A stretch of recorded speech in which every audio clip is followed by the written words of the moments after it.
2 lots of property. Just domestic zone. That's the only zoning that we really have that would fit. It would fit in the medium density residential. So. But the R10 is just a minimum lot size. So. Any other questions?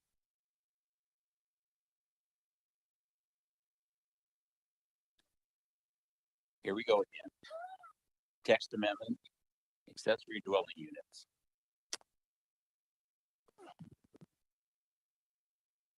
So accessory dwelling units, I think everyone was on the commission when we did this. I know everyone was on the commission.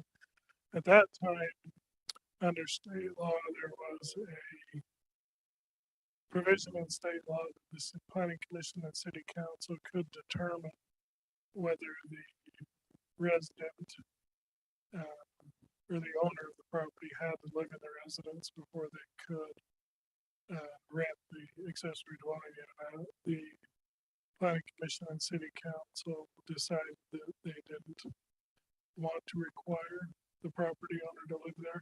However, this was found in state law, and Duncan, you might have to fill in the blanks here because this was found by a building official that a primary dwelling means a single family dwelling that is occupied as the primary resident of the owner of the rectum. Now, in my estimation, that conflicts with what is in the ADU ordinance, but Duncan, do you have any more to add to that?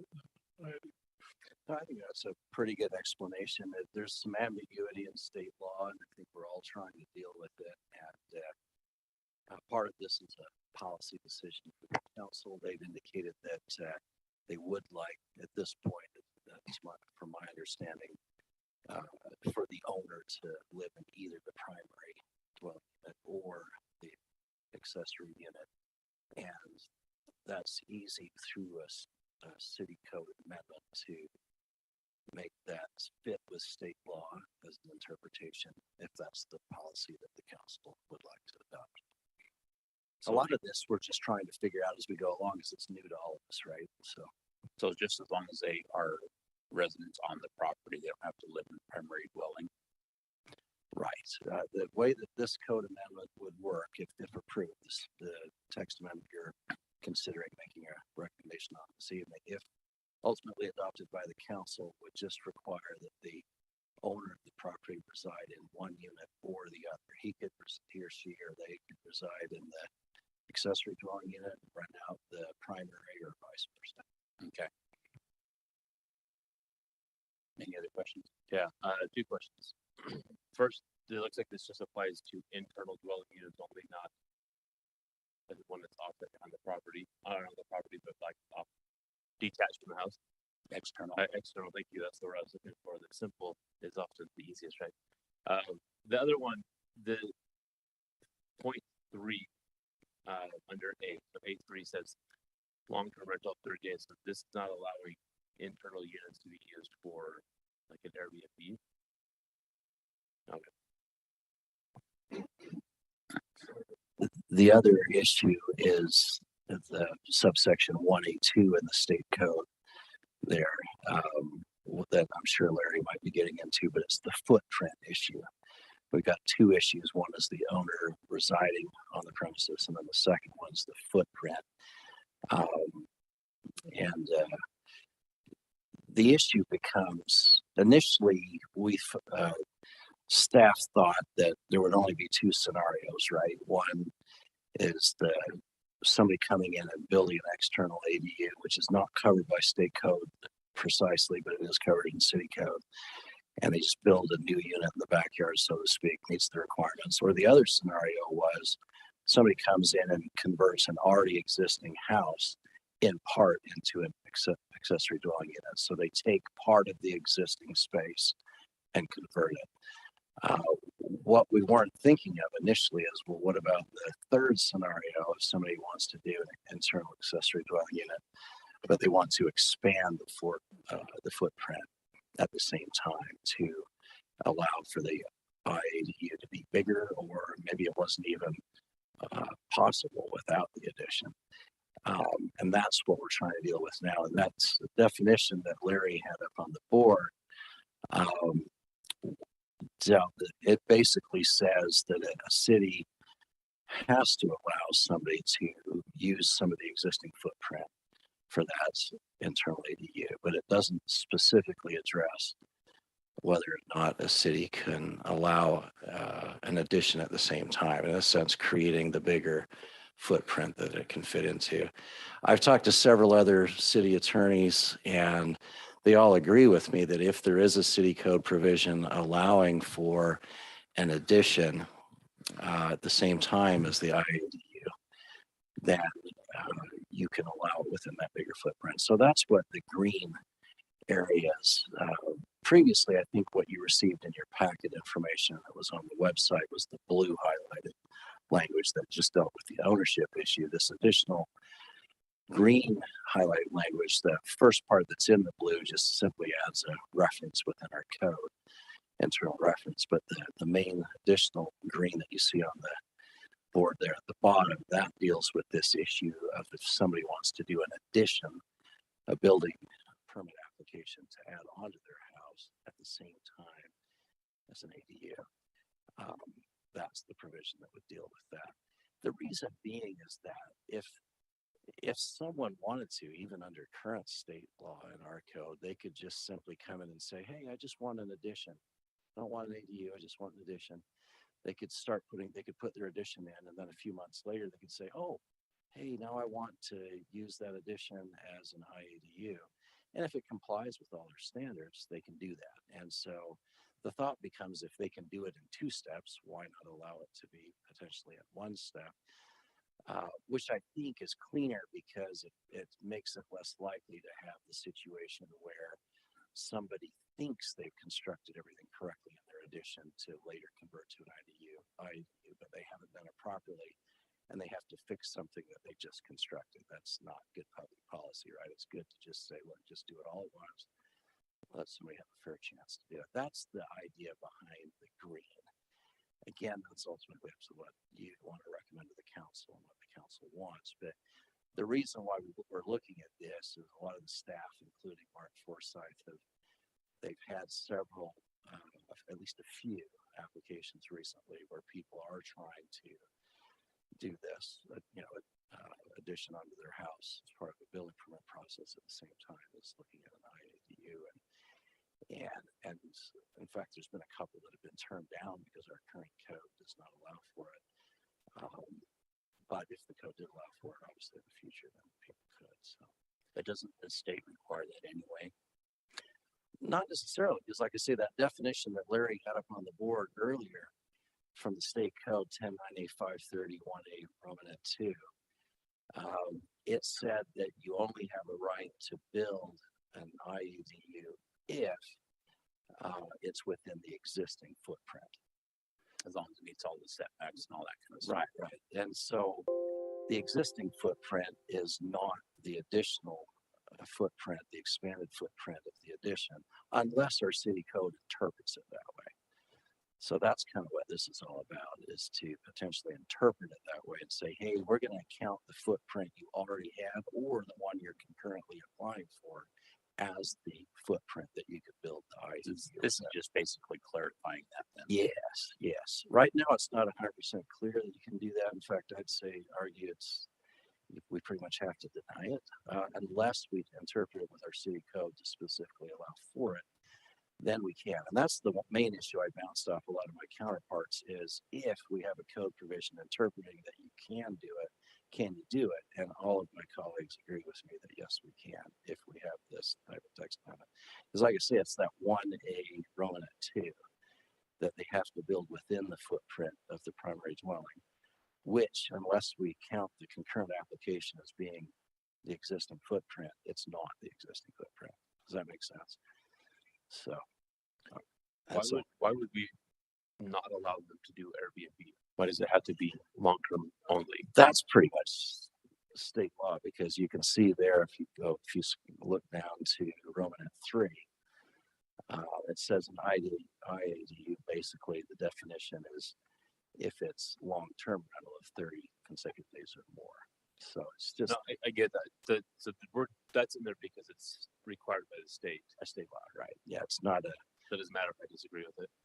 yeah, unless you get the legislature to change it, right? Okay. Yeah, unfortunately, that's not a local policy decision for you to recommend to the council on, because the state legislature has said this is how it is. You can run for state office. I'm a little curious about that too. So just tracking through this, it's a definition for internal accessory dwelling unit. How does that work in the case of, say, an Airbnb? In which case it does not become an internal accessory dwelling unit. It doesn't meet this code. What's our code within West Jordan? We require a business license for accessory dwelling units. We currently don't have a code that even allows short-term rentals, so. That was my recollection. Any other questions? Okay. Next, text amendment, development, plan, process, and zoning administrator authority. So Duncan, you might as well just keep going. Okay. So this is one of those amendments that you look at it and it's really long and it looks really complex, but it's really not. It really does two things. The first thing that it does, that's a substantive change, is it limits the authority of the zoning administrator. There are certain zones in which the zoning administrator can make minor, we call them variations, and in certain circumstances, so that things don't, certain decisions that are small and inconsequential don't have to come back to the planning commission and council. But what this makes clear in the substantive code provision within this text amendment is that if the planning commission provides for a specific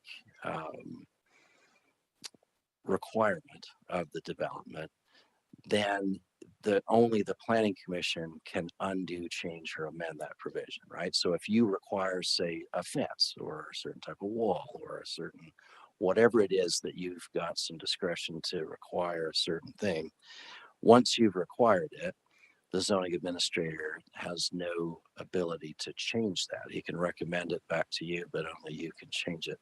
Likewise, with the council, if the council makes a decision as part of a development approval, again, a fence, a wall, I don't know, whatever it might be, then only the council can undo, change, or amend that in any way. That's probably the biggest substantive change. And then secondly, the second of two things that this ordinance does is it makes it a little bit more clear and puts some provisions all in one place in the code that were in a sense kind of scattered. And what I mean by that is when somebody comes in for a zone change, usually along with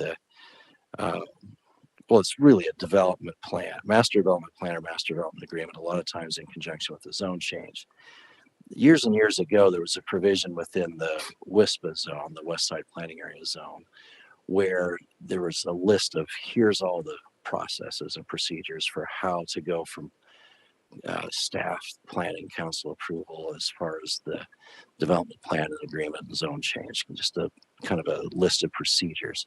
And because those procedures work so well, there were other zones like the PC zone, and I can't remember what the other ones are, but there's about 6 total zones that say, hey, when you go to do the procedures for going through approval for staff planning and council, just use those procedures that are over in the WISPA zone. And then we just kept doing that as these additional zones, and pretty soon we had 7 different zones all pointing to the WISPA zone, even to use those procedures for going through the development plan and agreement and zone change process. Well, that becomes a little problematic and confusing because it's like, well, wait a minute, I'm in the PC zone. Why am I looking at the WISPA zone to figure out the procedures? And so the idea was, why don't we just create a whole separate article in the code and have all the zones point to that as the procedural part of the code. So it's not confusing that we're flipping back and forth between different zones, right? So all those provisions are carved out, put in a new article, and then all 7 of those zones, including WISPA itself, point to that one for the procedures. And because the WISPA zone is the only performance zone that has certain special bonus density allowances, those provisions were left just in WISPA because they're not uniformly applicable to all 7 of those zones. In a nutshell, that's really all it does. And then just a little housekeeping, cleaning up of a few words here and there. But it's quite simple. Like I say, for the most part, it's housekeeping and putting provisions in a place that makes more sense so we don't have to go back and forth between different zones, and then limiting the zoning administrator's authority. If the planning commission and council have placed a specific requirement of approval, it has to go back to them if any subsequent change is made.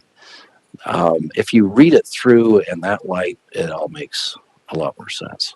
So, any questions? Okay. All right, we'll take about a 10-minute recess. Before that, just a reminder, I got an email about training for next Tuesday. If you're interested in attending that land use training over at Taylorsville, it's held at 6 p.m. Next Tuesday. Yeah, that's just a continuation, 2-hour. But it sounds like even if you didn't make the first part of it, you could still probably make the last part of it and still would make probably some good sense. And I know we talked earlier about getting those books for the planning commission, the Utah land use. I can get you the So it's the new version of the Craig Call book, right? exactly. Yeah. Yeah, yeah. So, all right, we'll be in adjourned until 6 o'clock.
Okay, let's go.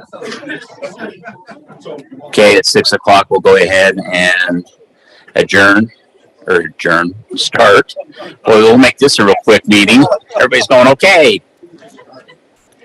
This will be the West Jordan City Planning Commission meeting, April 5th, 2022. Present is Commissioner Allen, Commissioner Quinney, Commissioner Shelton, and Commissioner Thomas. Excused is Commissioner Hatch and Commissioner Wynn. And need to announce that we have Commissioner England resigned because of prior commitments. So we do have a quorum, so we'll go ahead and get started. First on the agenda is review of the agenda. Any comments or motions? I move to approve the minutes. Second. Okay, we have a motion and a second. All in favor? Aye. Any opposed? Okay, the agenda has been approved. Next, public hearing will be the Jones Landing rezone. And Larry, you can go ahead and start.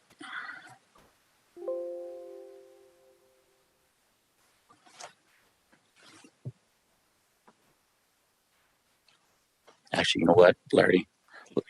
Yeah, we didn't. I forgot last meeting. We changed it up so that the applicant would start. No, that's not the. All right. Well, anyway, that's what we discussed last meeting. So I apologize. The city council's changed that, Charles.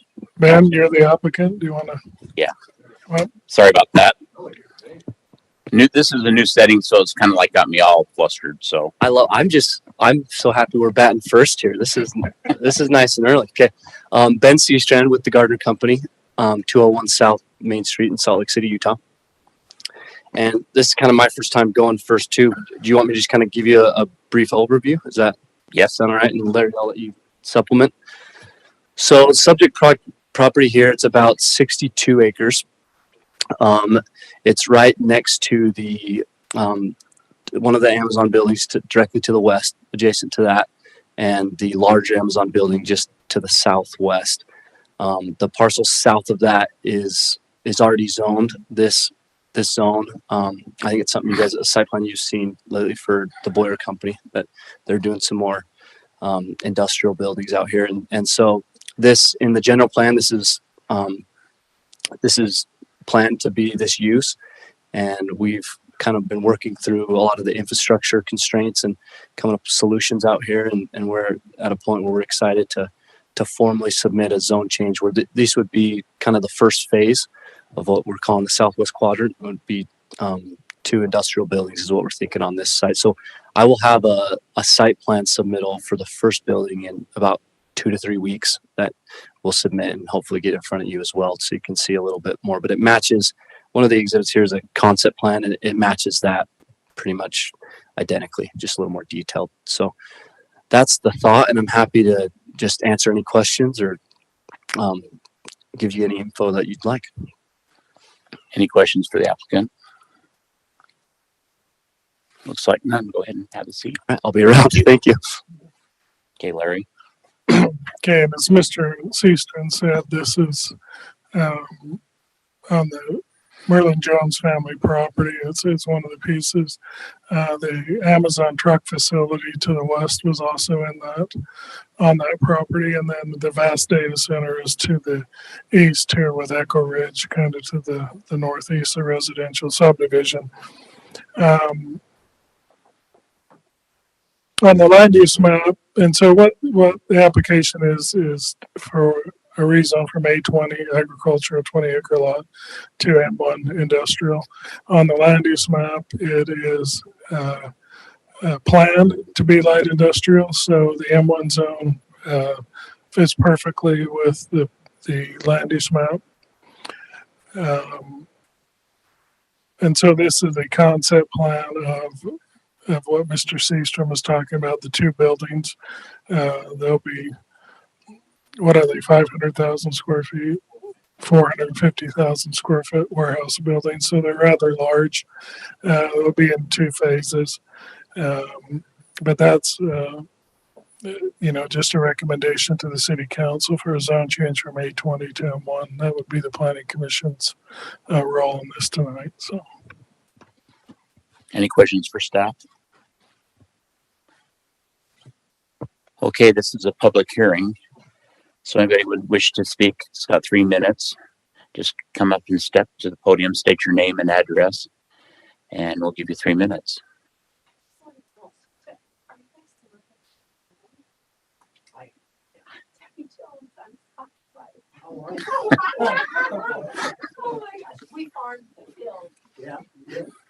Small world.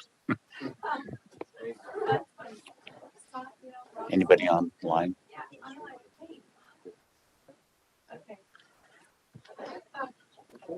Okay, just as a reminder. Okay. If you, all right, we'll go ahead and close this public hearing and bring it back up to the commissioners for either a motion and or questions or comments. Okay. I have to move this over here so I can speak into the microphone. I move that the Planning Commission forward a positive recommendation to City Council to approve the zoning map amendment from A20, from an A20 zone to an M1 zone district for the Jones Landing Phase 1 and Phase 2 located at 6835 West, 9800 South. Commissioner Shelton. I second the motion. Okay, we have a motion and a second. All in favor? Aye. Any opposed? Okay, carries 4-0. Okay, next on the agenda is the Jones Estate rezone at 7553 South, 2700 West, rezone 0.66 acres from an RR 0.5 rural residential half-acre lots to zone to R110E single family residence, 10,000 square foot lots minimum. And it looks like John Miller come up and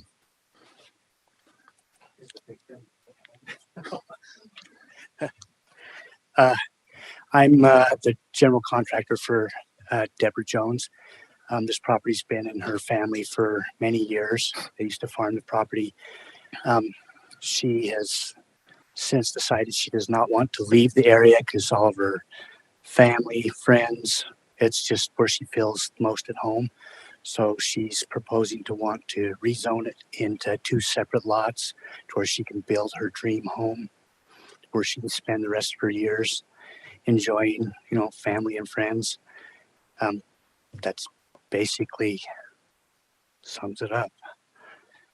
I feel that it would complete the neighborhood.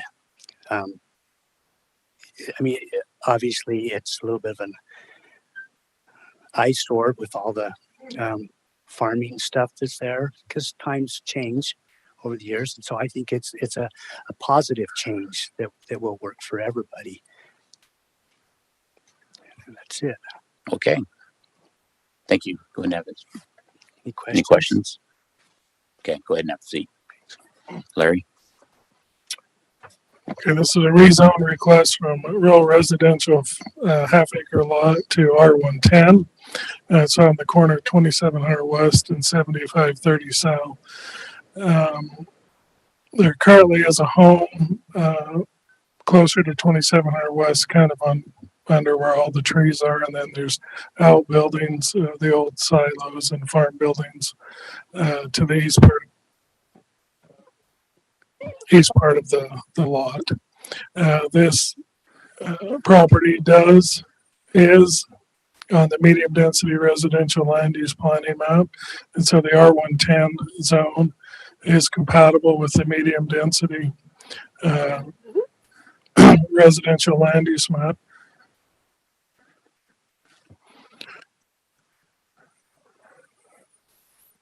And the applicant, this is, of course, the planning commission is not approving a subdivision tonight, but you are making a recommendation on the zone change. But this is the subdivision that the applicant has submitted with their zone map amendment. The front lot will be about 12,000 square feet, and the lot 2 will be about just a little bit over 16,000 square feet. So they are larger than the R110, but like I said in the pre-meeting, the R110 is a minimum, and they will fall within the R110 zone. They're nice size lots. All the buildings, the outbuildings, silos and stuff will be removed, of course, to build the home on the lot. The setbacks in the R110 will be 30 feet in the front, 25 in the rear, and 8 and 8 on the side, because this will be an interior lot. So the setbacks will all match what is to the east and then across the street, around where the church is. So it will really fit into the neighborhood well. It will be completely compatible with everything around there. It's all single family, all the same size lots. So, do you have any questions for me? I know we're not discussing the subdivision. I'm just curious, is lot 2 going to be facing 7525 south? Yes. Any other questions for staff? You said the other buildings are going to be taken down. Is the existing house going to stay? The existing house will stay. So just one new construction. Okay. Yeah, it's just the outbuildings will be removed. So. Okay, again, this is a public hearing. So if you wish to speak on this, please come up to the podium, state your name and address, and you'll have 3 minutes.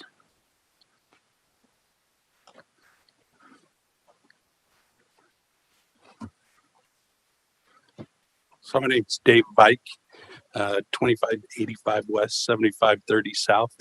We live about 3 doors down. We're just here to support this. I think what you've heard is correct, that it'll be a good addition. And if I could just make a request, we understand that the lot lines can be down to 8 foot. They're a little different. If the homeowner, if there's room to match some of that with the existing look of the neighborhood, we'd put that request in. It might not be this planning commission's job, but that's just a personal request. But we ask that you support it. Yeah, if you could go to the staff, they could probably help you out with that.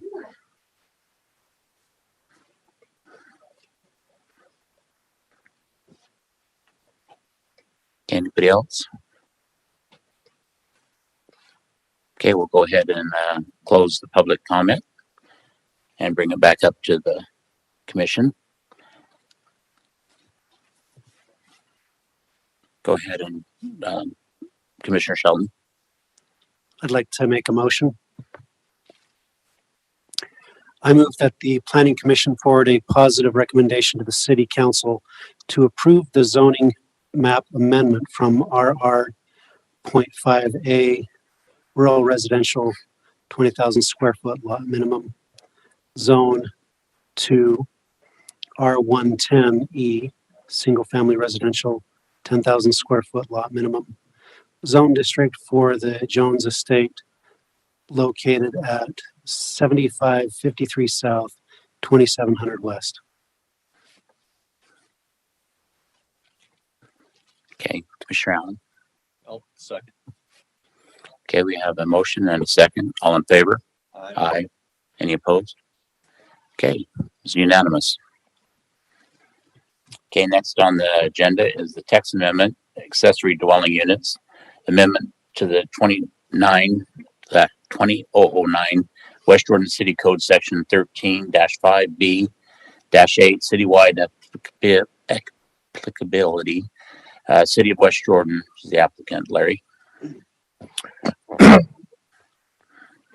So accessory dwelling unit ordinance was passed, I think, last July, after the city had been working on one for a while, but then the state legislature passed a law that in all single family districts that you have to allow accessory dwelling units. So the Planning Commission and Council came up with a code for that, and it was passed. At that time, it was read in the law that the Planning Commission and City Council could determine whether the owner needed to live on the property if they wanted to create or rent an accessory dwelling units. They determined at that time that it did not matter to them. However, this definition was found that the primary dwelling, and I'm reading 3B down there, this is occupied as the primary residence of the owner of record. So city staff felt that it would be best to um, follow state code as much as we could and require that when someone takes out a business license, actually the owner of record lives on the property for the internal accessory dwelling units. In addition to that, there was, as Duncan talked about in the pre-meeting, there is some additional language that would allow for an addition on a dwelling to be used as an internal accessory dwelling unit. Before we did not allow that. Some were actually denied, and usually what it does is cause a person to add on to their house and then come back 6 months later and apply for an accessory dwelling unit. And so this is getting out ahead of it and letting people be honest about what they're doing with their property. And it also is a benefit to the city because we now have to track, as part of state law that will go into effect in May, how many accessory dwelling units the city has, how many business licenses we have issued or building permits we have issued for accessory dwelling units. And so this cleans up city code and makes it what we believe more compatible with state law at this time. Duncan, do you have anything you want to add to that? Probably the one additional item, if you can go back to the state code section, that yellow highlighted part that you had. It's a little confusing, but where it says the primary dwelling there at the bottom, primary dwelling means a single family dwelling unit is detached and is occupied as the primary residence of the owner of record. Then if you look at the definition for primary residence, then it includes the primary dwelling and the accessory dwelling unit. So that's how we reach the conclusion with those combined definitions that the owner of record can live in one or the other. He can live in the primary dwelling or the accessory dwelling unit. So, because this is the primary residence of the being the primary dwelling, which includes both. So just wanted to make that clear in case somebody had that question too. Any questions for staff? Okay, again, this is a public hearing, so if you would wish to speak on this item, please step forward.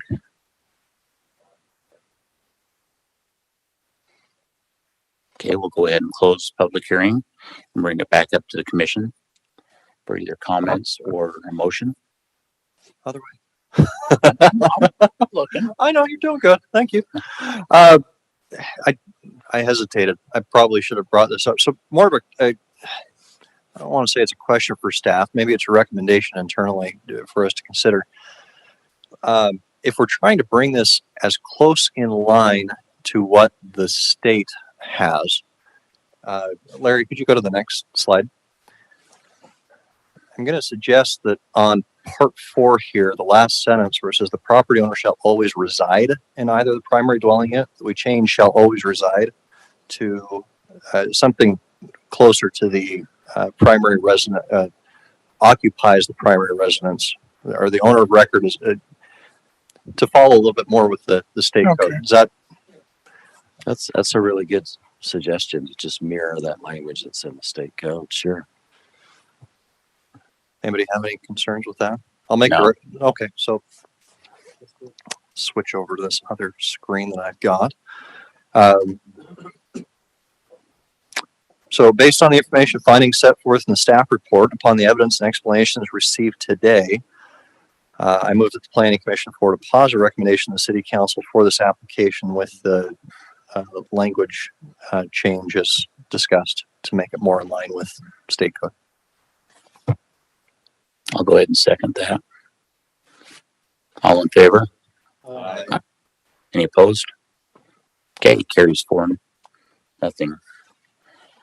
Okay, next and last on the agenda is the text amendment, development plan process and zoning administrator authority.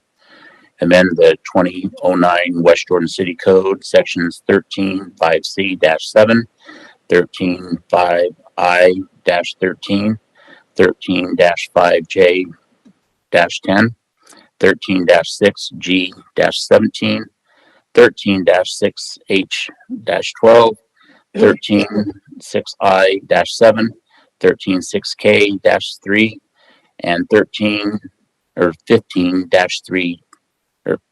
-8, and enact sections 13-71 through 1 through 13-71 through 5, inclusive citywide applicability. Go ahead. So Duncan, do you want to take this one? Sure, go ahead. Yeah, I'll do it. All right, so the reason for all those sections, as we talked about in the pre-meeting, is that each one of those individual sections is a different zone or overlay, either regular zone or overlay zone within our code.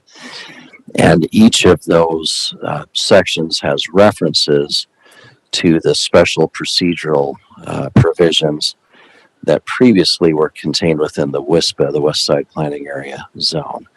So we mentioned in the pre-meeting, now there's 5 new code sections, the 13.7I1 through 13.7I5. So we lifted those out of the 13.5J10 WISPA zone, put them into kind of a separate area that's not a part of any one zone, and then having those 6 or 7 zones then refer to those 6 new sections. So that's the vast majority of the language, is basically lifting those provisions out, putting them in a new article, and then each of those sections now referring to the new article instead of the 13.5J10. And then, as we mentioned in the pre-meeting, the other aspects other than house cleaning and relocating provisions so that they're easier to understand regarding procedures for master development plans and agreements. The second of 2 things that this ordinance does is it limits the authority of the zoning administrator, especially in circumstances in which the planning commission or council has made specific requirements as part of the approval of a specific development. So if there is a wall or a fence or anything else specifically required by the planning commission, the only way that can be changed, that requirement can only be changed if it comes back to the planning commission. The same with the council. If the council imposes that requirement as part of the development approval, then it has to go back to the council to make that change. The zoning administrator would not have authority to make minor variations in those circumstances, because any requirement imposed by the planning commission and council is deemed under these new provisions to not be a minor variation. So that is pretty much it. Like I say, those few main substantive changes or clarifications with regards to zoning administrator authority, and then relocating certain provisions to make it easier to follow as far as the processes for approving development plans and agreements, especially in conjunction with zone changes, all located in one place with better internal cross-referencing. So that's all I've got for the moment, unless you've got any questions for me. Any questions for staff? Okay. Again, this is a public hearing, so if you wish to speak on this item, please step forward and state your name.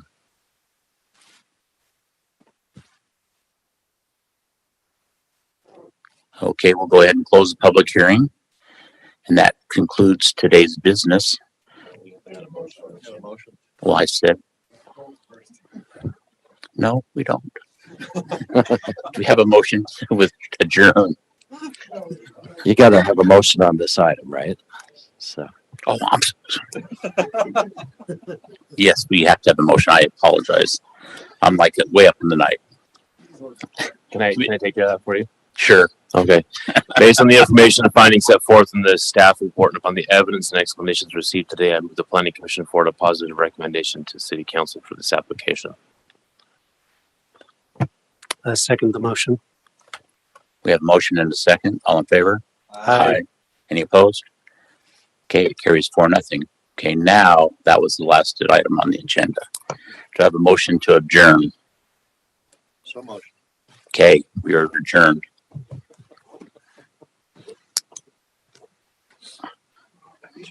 These meetings are tough.